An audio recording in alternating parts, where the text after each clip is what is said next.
Nous étions quelques responsables des forces vives de Guinée basées ici aux États-Unis qui sont rendus à Washington DC le dimanche 15 décembre 2024 pour présenter nos condoléances au Conseil supérieur de la diaspora forestière, suite au drame qui s'est passé du côté des Zérékoré le 1er décembre 2024 au stade du 3 avril.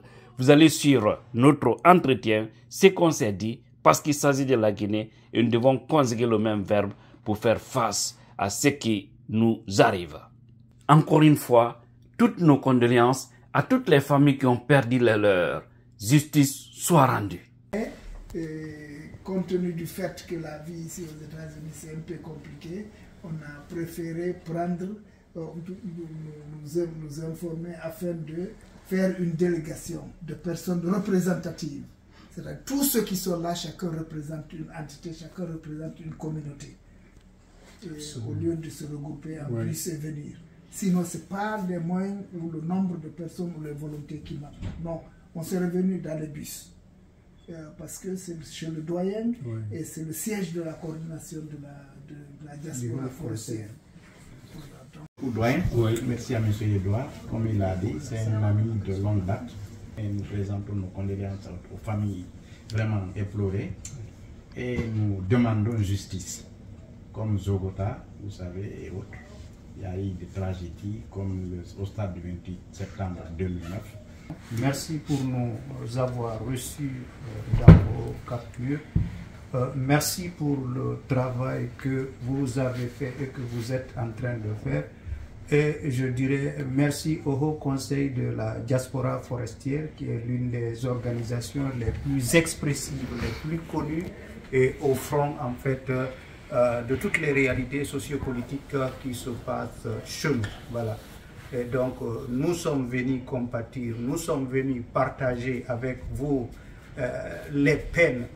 Nous sommes venus en fait vous confier notre détermination, notre confiance en fait à l'avenir de la Guinée, et nous sommes sûrs, comme chacun a dû le dire ici, et bien voilà, ça s'est passé sous vos pieds à Zérékoré, mais c'est aussi à Mamou et à travers la Guinée, et parce que à Zérékoré tout le monde y était représenté. Je pense que je ne vais pas beaucoup dire en disant que Zérékoré est l'une des villes les plus cosmopolites en Guinée. Vous avez les membres de l'UFDG.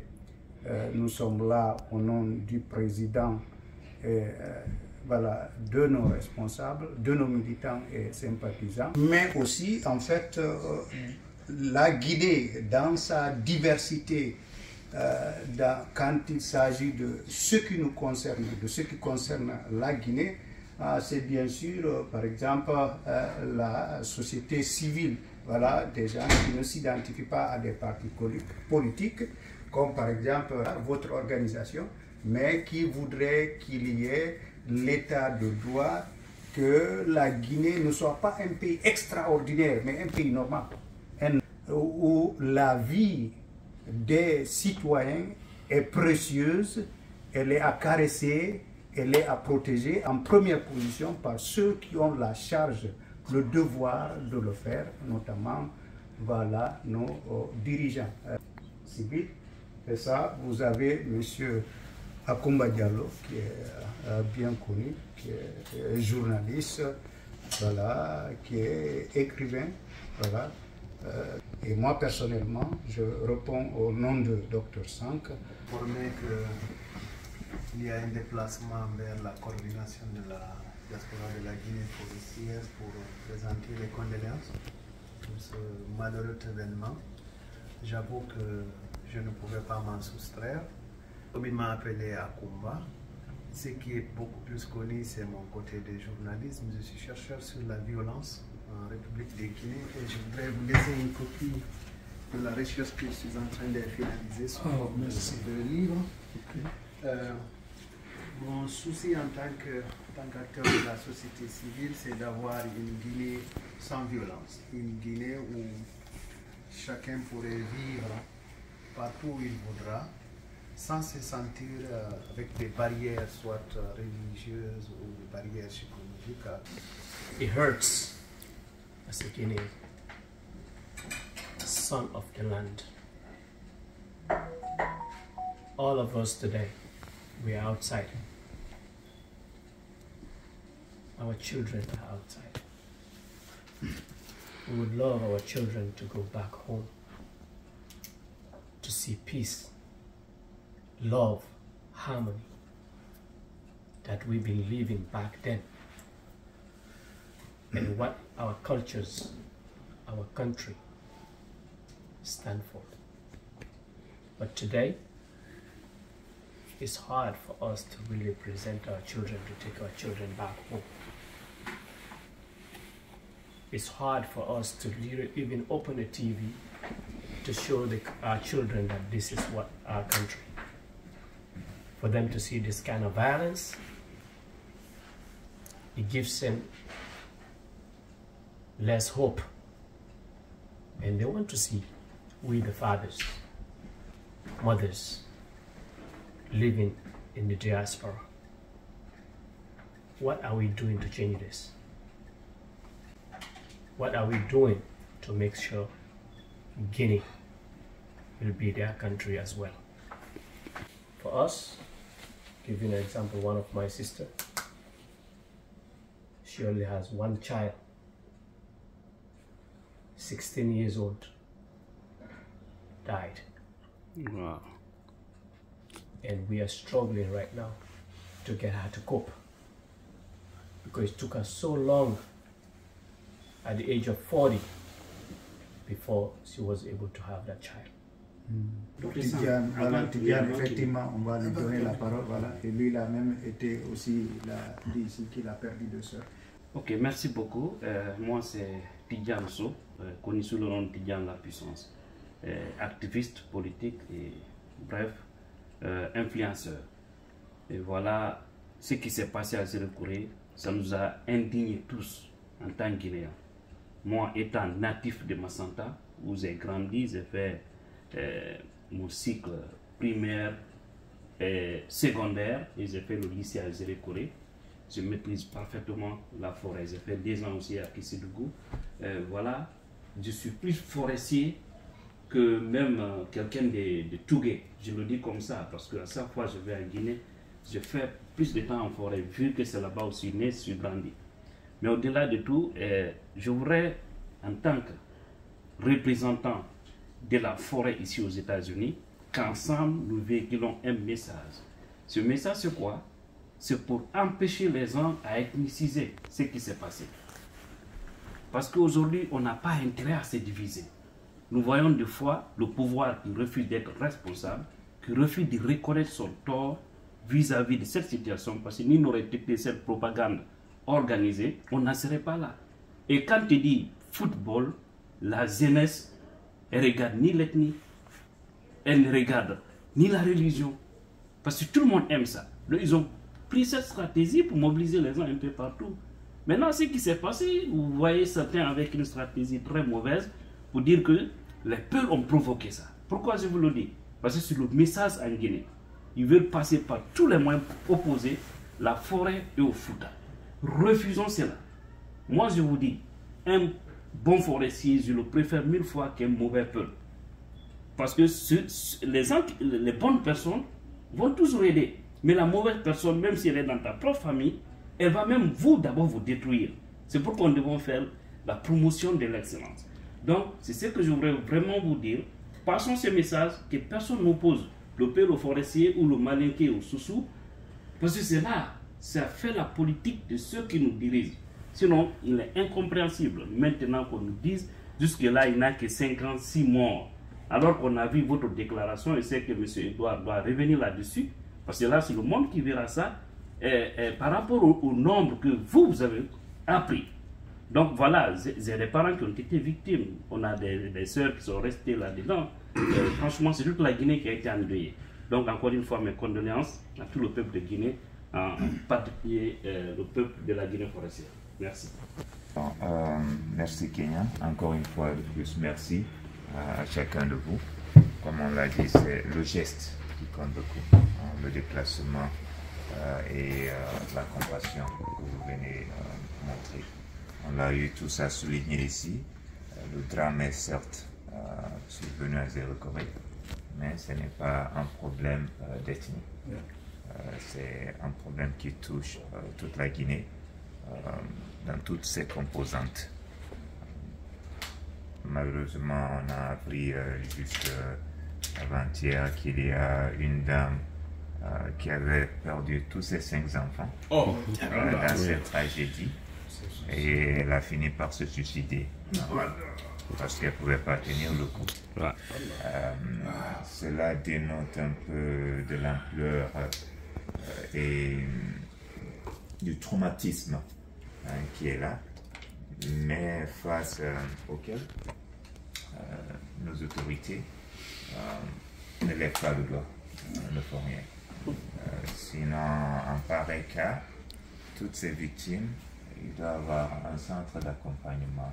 On avait mis ça dans notre communiqué pour qu'il y ait une commission de prise en charge psychologique et morale pour effectivement éviter ces cas comme ça de décès. Mais malheureusement, on ne constate pas cela. Et le fait qu'on a l'impression que les gens banalisent ou minimisent le décret et l'ampleur, ça énerve davantage. Vous êtes déjà endeuillé, mais vous vous rendez compte qu'on n'est pas en train de reconnaître le dégât qui a été commis. On est en train de chercher à vous museler, à vous faire taire, à vous intimider. Ce n'est pas la bonne méthode. Je pense que mon frère Kumba parlait tout à l'heure de ses recherches en termes de violence et autres. Il évolue aussi dans le domaine de la résolution des conflits professionnellement. Donc, si nous voulons la vérité, si nous voulons la justice, il faut commencer par dire ce qui s'est passé. Il faut admettre, il faut assumer. Et c'est déjà un premier pas pour régler, pour calmer les esprits. Mais on ne peut pas calmer les esprits en niant ou bien en minimisant ce qui s'est passé, parce que ça ne fera que révolter. On risque de retrouver des faits contraires. Donc, on est en communication avec la base. Qu'on cherche à conjuguer aujourd'hui, c'est de tout faire en partenariat avec les organisations de défense des droits de l'homme qui évoluent sur le terrain, à procéder au recensement et à l'identification de toutes les victimes. Victimes, tant ceux qui ont perdu la vie, mais aussi les blessés, mais les traumatisés. Nous savons qu'il y a cette séquelle qui va rester là.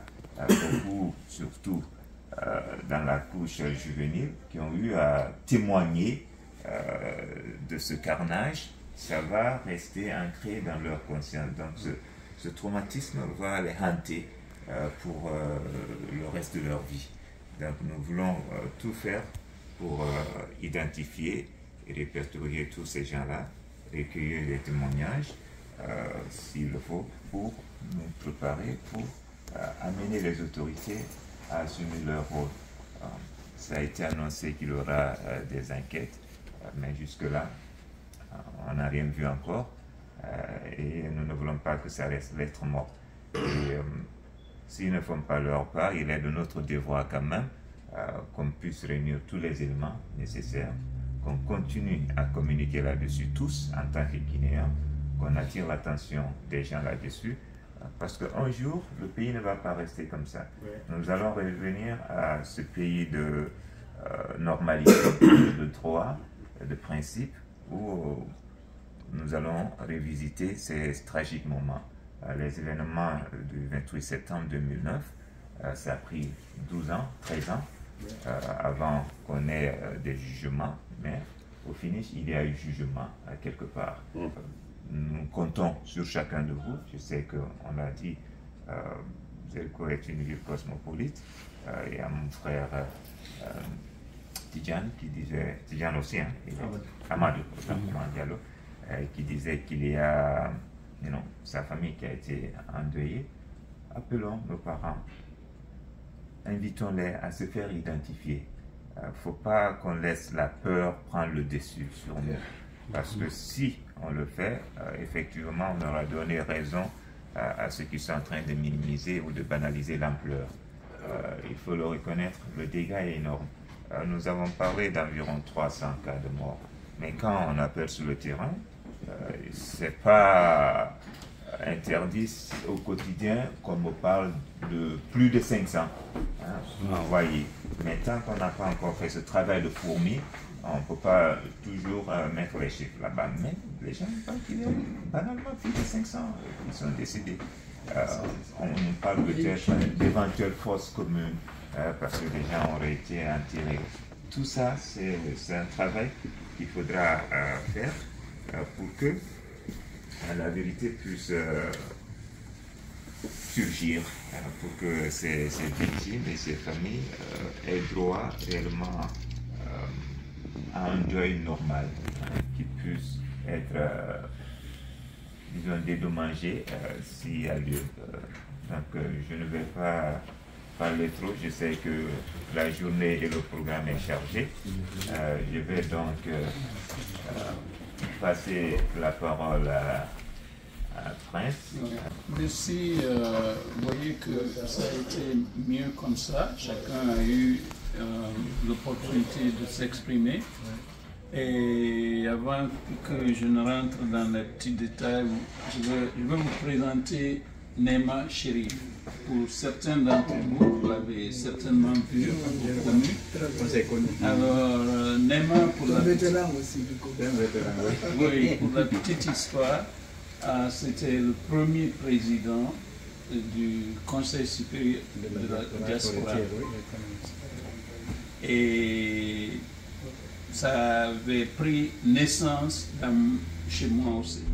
Donc, c'est le noyau du conseil que vous voyez ici. Contre la Fédération guinéenne de football n'a rien à voir, donc les règles qui étaient là, on ne sait pas. Mais comme le match est déroulé en forêt et qui opposait Gérékouré à l'Abbé dans les conditions normales, c'est nous qui devrons aller vers l'Abbé présenter les condoléances. S'il y a eu des victimes de votre côté, s'il y a eu des agressions de votre côté, s'il y a eu des violences ou quelles soient les pertes, c'est nous qui devrons nous déplacer pour venir vers vous, pour vous dire, vous êtes venus chez nous jouer le match final chez nous et qu'il y a eu dérapage, c'est à nous de prendre les excuses. C'est ce que nous devrons faire. Mais comme je dis bien, ce n'était pas sous la coupe de la fédération, c'était purement politique. Donc on règle aussi de façon politique. C'est pour le terrain où il y a eu le massacre, on a donné privilège à ce terrain et nous nous comprenons très bien aussi. Donc je ne peux pas trop dire, le président Edouard en a sûrement donné les circonstances et les voies à suivre prochainement en ce qui concerne la diaspora forestière et sa méthode d'opération. Donc je ne peux que vous remercier et vraiment pour le déplacement et toute la Guinée, parce que vous représentez la Guinée aujourd'hui. Merci.